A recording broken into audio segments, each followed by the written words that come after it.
കളി തീരാൻ 33 സെക്കൻഡുകൾ മാത്രമേ. സെർജിയോ റോബർട്ടോ എവിടെ നിന്നറിയാതെ ഊർജ്ജപ്രസാരണത്തിന്റെ സംഭാര വേഗമാർജിച്ചു. സ്വതന്ത്രമാക്കപ്പെട്ട മിഡ്ഫീൽഡിനെ ഒറ്റക്കുതിപ്പിനാൽ അയാൾ പിന്നിടുന്നു.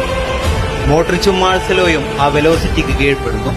അവിടെ നിന്നും ജോഡി ആൽബയിലേക്ക് ഒരു ബാക്ക് പാസ്. റഫറിക്കൊപ്പം പാക്കഡ് ബെർണബ്യൂവും ക്ലോക്കിലേക്ക് നോക്കി നിൽക്കുന്നു. 15 സെക്കൻഡ്. ആൽബ ലെഫ്റ്റ് വിങ്ങിൽ നിന്നും ബോക്സിന്റെ അഗ്രത്തിലെ സ്പേസിലേക്ക് പന്ത് കൈമാറുന്നു. അയാൾ ആരാലും ശ്രദ്ധിക്കപ്പെടാതെ, ആരാലും മാർക്ക് ചെയ്യപ്പെടാതെ അവിടെ എത്തിയിട്ടുണ്ട്.